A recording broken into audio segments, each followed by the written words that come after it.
सर्वप्रथम सर्वांना श्री स्वामी समर्थ. स्वामी महाराजांच्या कृपेने तुमच्या सर्व चांगल्या इच्छा पूर्ण होत ही स्वामींचरणी प्रार्थना करते आणि आजच्या व्हिडिओला सुरुवात करते. प्रत्येकाच्या संसारात काही ना काही अडीअडचणी येतच असतात आणि त्यावर तोडगे उपाय आपल्यालाच काढावे लागतात. बघा, संसाराची गाडी पती पत्नीच्या नात्यावर चालत असते. या गाडीचं एक जरी चाक डगमगलं तर संसारात अडीअडचणी भरभरून येतात. बघा, मी म्हणत नाही की प्रत्येक व्यक्ती अगदी परफेक्ट असलाच पाहिजे. पाची बोटं सारखी नसतात, म्हणून प्रत्येक मनुष्य हा वेगवेगळ्या स्वभावाचा असतो. मग पती असेल किंवा पत्नी असेल, कुणी रागीट असतं, कुणी शांत स्वभावाचा असतो.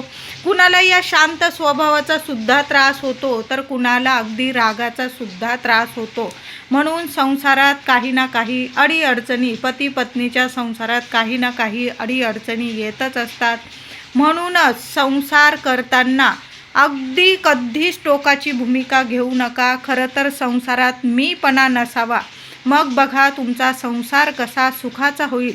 बघा, आपण सर्वजण स्वामी भक्त किंवा तुम्ही ज्या देवांना मानतात, देवतांना, आपण जेव्हा आपल्या स्वामींच्या किंवा आपल्या इष्टदेवतांच्या मंदिरात, मठात दर्शनात जातो, एक नियम आपण सर्वच जण पाळत असतो. म्हणजे मंदिरात पाऊल टाकण्याआधी मंदिराबाहेर आपला मीपणा विसरून, बाहेर ठेवून मग आपण मंदिरात प्रवेश करत असतो. स्वामींना मीपणा कधीच आवडत नाही. स्वामींना सगळे भक्त समान प्रिय आहे. हा मोठा तो छोटा असं कधीच स्वामींचरणी होत नाही. तसंच संसाराच्या गाडीत प्रवेश करताना पती पत्नीत मीपणा नसावा. एकमेकांमध्ये प्रेम, मान, सन्मान असेल तर संसार कितीही वादळं येऊ द्या, तुमच्या संसारात कितीही वादळं येऊ द्या, दोघं ती वादळं तुडवून आपल्या योग्य दिशेस मार्गस्थ नक्कीच होत असतात. अशा समजूतदार पती पत्नीला, अशा समजूतदार व्यक्तींना, मनुष्यांना स्वामी स्वतः मार्ग दाखवतात. पण जर तुम्ही पती पत्नी मीपणा मिरवत बसलात, तुमच्या जोडीदाराला तुम्ही एकमेकांना मान सन्मान देत नसाल, माझंच खरं असं करत बसलात, तर मग संसारात तुम्हाला योग्य मार्ग कधीच सापडणार नाही आणि स्वामीसुद्धा तुम्हाला मार्ग कधीच दाखवणार नाही, तुमच्या पाठीशी कधी उभे राहणार नाही. म्हणून संसारात भांड्याला भांडं लागलं तरी एकानं नमतं घ्यावं. पती रागीट असेल तर पत्नीने समजून घ्या, पत्नी रागीट असेल तर पतीने समजून घ्या. कारण दोघांना असं असतं की तुझं माझं पटेना आणि तुझ्या वाचून करमेना. म्हणून घराकडं, आपल्या मुलांकडं बघून एकाने नेहमी नमतं घ्यावं. असं नाही की पत्नीनेच नमतं घ्यावं, असं नाही की पतीनेच नमतं घ्यावं, दोघांनी मिळून नमतं घ्यावं. मग बघा, समजून घ्या एकमेकांना. कारण शेवटपर्यंत तुम्हाला दोघांना एकमेकांची साथ आहे. आयुष्य खूप सुंदर आहे. ते आपल्या साथीदारासोबत, आपल्या मुलाबाळांसोबत कसं अधिक सुंदर करता येईल ना, एवढंच बघा. मग बघा, सगळं जग तुमचं आहे. देवाने एकच आयुष्य दिलं आहे आपल्याला. ते एकमेकांना कमी लेखण्यात, मीपणात अजिबात घालवू नका. एकमेकांना समजून घेतल्याने कधीच कमीपणा येत नाही. हा नियम प्रत्येकाने, म्हणजे कुटुंबातील एकालाच नाही तर सर्वांना लागू पडतो. मग पती असेल, पत्नी असेल, मुलं असतील, सासू सासरे, आई वडील, सर्वांना हा नियम लागू पडतो. नमतं घ्या. कमीपणा घेतल्याने, आपण कुणाला मान सन्मान दिल्याने आपला मान सन्मान कधीच कमी होत नाही आणि स्वामी नेहमी त्यांच्या पाठीशी उभे राहतात ज्यांना मीपणा नसतो. संसाराची गाडी सुरळीत चालावी यासाठी काही उपाय आणि तोडगे आपण जरूर घरात करावे. आपल्याला चांगलाच म्हणजे अनुभव येतो. 100% संसारातल्या बऱ्याचशा अडचणी नक्कीच दूर होतात. तर पहिला उपाय, पहिला तोडगा म्हणजे गणपती बाप्पांची सेवा. आपण सर्वच जण आपल्या गणपती बाप्पांची, गौरी पुत्र श्री गणेशाची सेवा आपण करतच असतो. रोज सेवा करतो. संकष्ट चतुर्थी, विनायक चतुर्थी, अंगारक चतुर्थी, सर्वच जण आपण गणपती बाप्पांची सेवा करत असतो. तर रोज गणपती बाप्पांना अभिषेक घालून छान अशी सेवा, पूजा करा. बघा, तुमच्या सर्व इच्छा, मनोकामना पूर्ण होतील आणि तुमच्या संसारातल्या तुमच्या मुलाबाळांच्या ज्या अडीअडचणी असतील, तुमच्या आयुष्यात काही अडीअडचणी असतील, मग पैशांविषयी असो, आरोग्याविषयी असो, कुणा शत्रूविषयी असो, सर्व अडीअडचणी, मग शिक्षण, नोकरी, व्यवसाय, सर्व अडीअडचणी गणपती बाप्पांच्या कृपेने जरूर दूर होतील. गणपती बाप्पा विघ्नहर्ता आहे, चिंतामणी आहे. सर्व चिंता दूर करतात आणि आपल्याला सर्व सुखांची प्राप्ती करून देतात. म्हणून गणपती बाप्पांची सेवा आवर्जून करा. पती पत्नीने, मुलांनी, सर्वांनी गणपती बाप्पाला दर मंगळवारी संकष्ट चतुर्थी, अंगारक, विनायक चतुर्थी गणपती बाप्पांना 21 दुर्वांची जुडी, लाल फुलं अशी सेवा जरूर करा. दर महिन्याच्या चतुर्थीला तुम्ही घरात मोदकांचा नैवेद्य दाखवा. या सेवा तर आपण महिला करतच असतो. तर रोजच गणपती बाप्पांचं गणपती स्तोत्र किंवा गणपती अथर्व शीर्ष पठण करायला सुरुवात करा. रोज नाही जमलं, मंगळवारी सुरू करा. संकष्ट चतुर्थीला अंगारक योगावर आपल्या घरात गणपती बाप्पांची सेवा सुरू करा. मी तर म्हणते रोजच गणपती अथर्व शीर्ष, गणपती स्तोत्र किमान 1 वेळा जरी बोललात ना, सकाळी संध्याकाळी, तरी पण तुम्हाला तुमच्या संसारात, घरात नक्कीच चांगले सोन्यासारखे अनुभव येतील. त्याचबरोबर दुसरी अनमोल सेवा म्हणजे आपल्या कुलदेवीची सेवा. आपण सर्वच जण आपल्या कुलदेवीच्या दर्शनाला जात असतो. तुम्ही जर तुमच्या कुलदेवीच्या दर्शनाला गेलात नसाल, त्यामुळे सुद्धा संसारात बऱ्याचशा अडीअडचणी येतात. मग घरात शुभ कार्य घडत नाही, संतान प्राप्ती होत नाही, लक्ष्मी प्राप्ती होत नाही, मुलांना काही ना काही अडीअडचणींना सामोरं जावं लागतं, आरोग्य कोणाचं ना कोणाचं बिघडत राहतं. म्हणून दुसरी सेवा, पहिली प्रथम गणपती बाप्पांची आणि दुसरी सेवा म्हणजे गौरी माता कुलदेवीची, आपल्या कुलदेवीची सेवा सुरू करा. तुम्ही जर गेला नसेल दर्शनाला, जाऊन या, तिचा मान सन्मान करा. तिथं जाऊन देवी आईची ओटी भरा, गोडाधोडाचा नैवेद्य दाखवा. आणि जाऊन आला असेल तर दर मंगळवारी आपल्या देवघरात मंगल कलशाची स्थापना करा. आपल्या देवी आईला पानाचा विडा अर्पण करा. वर्षातून 2 वेळा देवी आईची ओटी भरा. मग बघा, त्याचबरोबर तुमच्या कुलदेवीचा जो मंत्र असेल तो घरातल्या कुलस्त्रीने आवर्जून पठण करा. दिवसभरात 108 वेळा जरी तुम्ही किंवा 21 वेळा जरी आपल्या कुलदेवीचा मंत्र जपला ना महिलांनो, यामुळे सुद्धा तुमच्या संसारातल्या अडीअडचणी बऱ्याचशा प्रमाणात दूर होतील. तिसरा उपाय म्हणजे आपल्या स्वामींच्या सेवेत या. स्वामी चरित्र सारामृताचं पारायण महिन्यातून 1 तरी जरूर करा. तारक मंत्राची सेवा करा. महिलांनो, रोज 1 माळ जरी जपली, नित्य सेवा केली, 3 अध्याय स्वामी चरित्र सारामृत, 11 वेळा तुम्ही जप करू शकता, 11 वेळा तारक मंत्र, म्हणजे जेवढी सेवा होईल अगदी एवढीच झाली पाहिजे, तेवढीच झाली पाहिजे, अजिबात नाही. लहान लेकरं असतात, बरेचसे कामं असतील तुम्हाला, तर तुम्ही जेवढी होईल तेवढी नित्य सेवा जेवढी होईल तुमच्याकडं 1 माळ जरी जपली ना तुम्ही हृदयापासून, मनापासून, बघा स्वामी आहे तुमच्या संसारात कुठलंच वादळ येऊ देणार नाही. कायम तुम्हाला चांगले मार्ग दाखवतील आणि तुम्हाला तुमच्या घरात सुख समृद्धी आणतील. तुम्ही जे म्हणजे कठीण इच्छा असतील त्यासुद्धा तुमच्या पूर्ण करतील. अशक्य गोष्टीसुद्धा तुमच्या शक्य करून देतील. अशी स्वामींची प्रचिती आहे आपल्याला प्रत्येकालाच. म्हणून स्वामी सेवा सुरू करा. जास्त नाही, जेवढी जमेल तेवढी करा, पण स्वामी सेवेत या, सर्वांनी या. त्याचबरोबर घरात शांतता ठेवायची आहे. अपशब्द अजिबात करू नका. काही वेळे इतरांसाठी आपण अपशब्द आपल्या घरात काढतो आणि आपली वास्तू नेहमी तथास्तू म्हणते, आणि आपल्या वास्तूत जर आपण वाईट साईट विषय काढले, इतरांविषयी हा असा करतो, तो तसा करतो, अपशब्द आपण बोललो, तर मग ते आपल्यालाच बाधतं. म्हणून अपशब्द अजिबात करू नका. पती असेल, पत्नी असतील किंवा घरातले मोठे व्यक्ती असतील, कुणाच विषयी नाही, कुणाच विषयी आपल्या घरात वास्तूत अजिबात बोलू नका. नाहीतर मग त्याचे वाईट परिणाम आपल्यालाच भोगावे लागतात. वास्तू नेहमी तथास्तू म्हणते.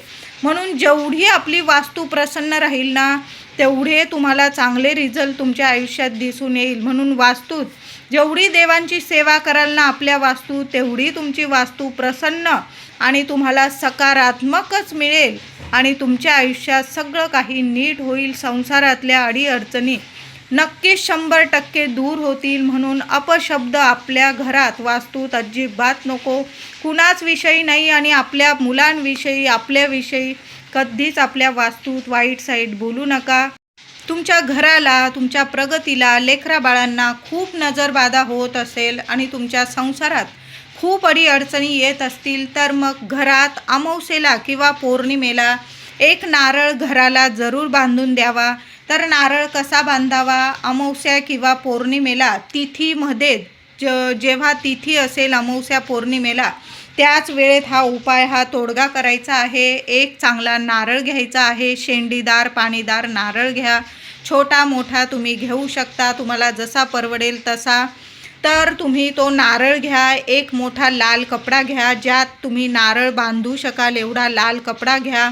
त्यावर एक विडा ठेवायचा, 2 विड्याची पानं, 1 रुपयाचं नाणं, सुपारी ठेवा, 2 हळकुंड ठेवा, 5 लवंग ठेवायचे आहे, नारळ ठेवा, मुठभर तांदूळ ठेवायचे आहे. हळदी कुंकू फुलं अक्षता वाहून तुमच्या कुलदेवीचा 108 वेळा मंत्र जपा. 1 वेळा श्री सुक्तम पठण करायचं आहे तुम्हाला. आणि तो नारळ तुम्हाला त्या लाल कपड्यात नीट बांधून घ्यायचा आहे. तुमच्या देवीला, कुलदेवीला प्रार्थना करा. तुम्ही कशासाठी तुमच्या घराला एक नारळ बांधत आहात आणि तो नारळ घराच्या आतून, मुख्य दरवाजावर आतून उजवा डावा जिथं जागा असेल तिथं तो नारळ बांधून द्यायचा आहे. यामुळे तुमच्या घराला, प्रगतीला, मुलाबाळांना कधीच कुणाची नजरबाधा लागणार नाही आणि तुमच्या घरात आरोग्याला आणि पैशाला कधी कमी पडणार नाही. म्हणून तुम्ही नारळाचा हा तोडगा सर्वांनी करावा, सर्वांनी करा. अमावस्येला, पौर्णिमेला, तिथीमध्ये एक नारळ आवर्जून आपल्या घराला बांधून द्या. खराब झाला असेल तुम्ही तो वाहत्या पाण्यात टाका. तुम्ही दर अमावस्येला सुद्धा असा उपाय करू शकता किंवा 6 महिन्यातून, वर्षातून करा. असं काही नाही की ह्या वेळेस करावा का त्यावेळेस. तुम्ही दर अमावस्येला सुद्धा असा उपाय करू शकता. अमावस्येला नाही जमलं तुम्ही पौर्णिमेला उपाय करू शकता. पौर्णिमा तर अतिशय प्रभावी, आपल्या कुलदेवीची सेवा करण्यासाठी अमावस्या पौर्णिमा अशी शुभ तिथी कुठं नसते. म्हणून अमावस्या पौर्णिमेला आपल्या कुलस्वामिनीचा मंत्र जपा आणि असा एक नारळ आपल्या घराच्या मुख्य दरवाजावर जरूर लावा. त्याचबरोबर वर्षातून एकदा सत्यनारायणाची महापूजा आपल्या घरात करावी. भाद्रपद महिन्यातील गणेश चतुर्थी तुम्ही जर गणपती बसवत असाल तर अतिशय उत्तम. घटस्थापना करावी घरात. तुम्ही पहिल्यांदाच करायचे आहे, तुम्ही करू शकता. घटस्थापना घरात करा. भाद्रपदामध्ये गणेश चतुर्थीला गणपती बाप्पांची स्थापना करा. वर्षातून एकदा सत्यनारायण पूजा. जेव्हा आपली मित्रमंडळी, चिंतक येतात आपल्या घरात भेटण्यासाठी, देवाच्या दर्शनासाठी, आपलं कौटुंबिक वातावरण आनंदी प्रसन्न होतं आणि सुवर्ण संधी असते ही. आपण जेव्हा गणपती बाप्पांची स्थापना करतो, घरात घटस्थापना करतो, सत्यनारायणाची पूजा करते, आपल्या मनुष्याला ही सुवर्ण संधी दिलेली आहे देवाने की आपण देवांची पूजा सेवा पण करतो आणि आपलं कुटुंब एकत्रित येऊन तो दिवससुद्धा आनंदाने आपण साजरा करत असतो. आणि अशा आनंदी घरात नेहमी लक्ष्मी प्रसन्न राहते. म्हणून असे सण तुम्ही जरूर साजरे करा. त्याचबरोबर कधीच कुणासोबत लबाडी, खोटेपणा करू नये. कुणाची वस्तू किंवा मालमत्ता हडपली तर अंती वाईट परिणामच संपूर्ण कुटुंबाला भोगावे लागतात. म्हणून आपण तर करत नाहीच, पण कुणी करत असेल तर तिथंच थांबा. कुणासोबतच लबाडी करू नका. कुणाची निंदा नालस्ती करू नये. कुणाला खोटेपणा करू नये. कुणाचा अपमान करू नये. मालमत्ता कुणाची हडपू नये.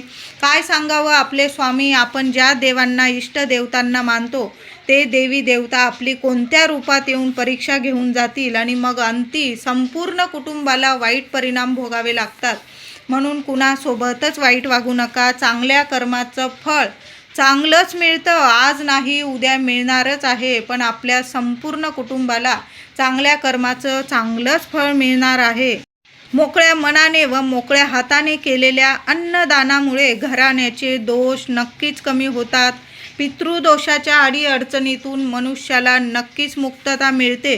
म्हणून आपल्याला देवाने दिलेलं आहे ना, त्यातील चिमूटभर तर आपण दान करू शकतो, थोडं तर दान करू शकतो.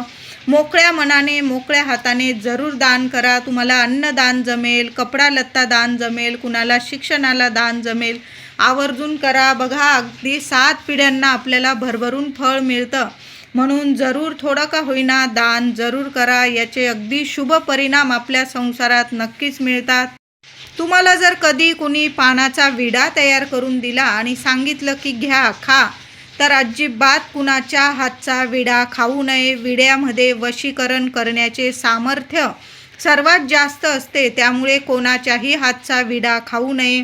तुम्ही दुकानातून विकत घेऊन विडा खाऊ शकता. घरी बनवत असाल तुम्ही गोड पानाचा विडा, तुम्ही तोही खाऊ शकता. पण कुणी अचानक दिलं किंवा अमावस्या, पौर्णिमा अशा मोठ्या तिथी, सणवार असेल आणि तुम्हाला म्हणजे त्या व्यक्तीवर जर भरोसा नसेल, तर त्या व्यक्तीकडून पानाचा विडा अजिबात घेऊ नका. आणि घ्यावाच लागला तर खायची चूक करू नका. तो विडा एखाद्या कोपऱ्याला ठेवून द्यायचा आहे, टाकून द्यायचा आहे, पण खायची चूक करू नका. पानाचा विडा कधीच कुणाकडून घेऊन खायचा नाही. तुम्ही दुकानातून विकत घेऊ शकता किंवा तुम्ही घरी बनवलेला असेल तो तुम्ही खाऊ शकता. त्याचबरोबर कोणताही निर्णय म्हणजे संसारात कोणताही निर्णय तडकाफडकी घेऊ नका. एक दिवस विचार करा पती पत्नीने, पण तुम्ही निर्णय घेताना तडकाफडकी घेऊ नका. त्याचबरोबर कुठल्या कामाला जात असाल तुम्ही, महत्त्वाच्या कामाला, अजिबात कुणाला सांगू नका. आता घरचे व्यक्ती असतील, आई वडील, सासू सासरे, तुमच्या बहिणी भाऊ, त्यांना तुम्ही सांगू शकता. पण शेजारी असेल, पाजारी असेल, तुमचे नातेवाईक असतील, गोड बोलतात पण त्यांच्या मनात काय आहे आपल्याला माहीत नसतो. आणि आपण जर मोठं काहीतरी काम करायला जात असाल तर त्या गोष्टी लगेच कुणाच्या कानावर टाकू नका. काम होऊ द्या, एखादा दिवस जाऊ द्या आणि मग तुम्ही ती गोष्ट सर्वांना सांगितली तर मग ठीक आहे. त्याचबरोबर महिलांनो, घराची फरशी पुसताना आठवड्यातून एकदा मीठ टाकून फरशी पुसायला सुरुवात करा. तुम्ही काळं मीठ टाकू शकता किंवा जाडं मीठ असेल तुमच्याकडं, समुद्री मीठ, तेही टाकलं तरीही चालेल. आणि खास करून शनिवारी फरशी पुसताना, आठवड्यातून शनिवारी फरशी पुसाल तेव्हा थोडं का होईना मीठ टाकून फरशी पुसायला सुरुवात करा. घराची सर्व नकारात्मक ऊर्जा असते ना, लगेच नष्ट होते आणि आपली वास्तू खूप छान रिझल्ट देते, प्रसन्न सकारात्मक होते आणि तुमच्या संसारातल्या बऱ्याचशा अडीअडचणी नक्कीच दूर होतील. त्याचबरोबर दर शनिवारी पिंपळाला पाणी, थोडंसं दूध, पाण्यामध्ये थोडं दूध टाकावं, चिमूटभर साखर टाकावी आणि ते पाणी पिंपळाला जाऊन अर्पण करा. मग पतीने सेवा करा, पत्नीने करा, काही हरकत नाही. दोघांनी केली तरीही चालेल, मुलांना घेऊन जा. त्याचबरोबर पिंपळाखाली दिवा लावता आला तर आवर्जून एक दिवा लावा. आता लांब आहे, पाऊस पाणी आहे, वारं आहे, नाही दिवा लावता येत असेल तर जरूर लावा. नाही जमलं, एक गुळाचा खडा घेऊन जा दर शनिवारी पिंपळाखाली आणि गुळाचा खडा एखाद्या कागदावर किंवा एखादं पडलेलं पान असेल पुसून घ्या आणि तिथं गुळाचा खडा ठेवा. बघा, 7 पिढ्यांचे पितृदोष नक्कीच दूर होतात. पितृदेव इतके भरभरून आशीर्वाद देतात की आपल्या सर्व इच्छा मनोकामना नक्की दूर होतात आणि साक्षात लक्ष्मी नारायणांची भरभरून कृपा होते आणि या जगात आपल्या सुख संसारात कधीच कशाला कमी पडत नाही. मग ऐश्वर्य असेल, आरोग्य असेल, मुलांना प्रगती असेल, सर्व इच्छा मनोकामना शुभ गोष्टी घडायला लागतील. म्हणून दर शनिवारी हे उपाय जरूर करा. रोज पहिली चपाती भाकरी गाईला खाऊ घाला, कुत्र्याला घाला, पक्ष्यांना खाऊ घाला. यामुळे सुद्धा संसारातल्या बऱ्याचशा अडीअडचणी जरूर दूर होतात. शंकर भक्तांनी ओम नमः शिवाय, दत्त भक्तांनी दिगंबरा दिगंबरा श्रीपाद वल्लभ दिगंबरा, कृष्ण भक्तांनी ओम नमो भगवते वासुदेवाय नमः असा मंत्र रोज 108 वेळा जपायला सुरुवात करा. बघा, घरातील दारिद्र्य जाऊन सुख समृद्धी प्राप्त होईल. संसारात मुलांना यश प्रगती मिळायला लागेल.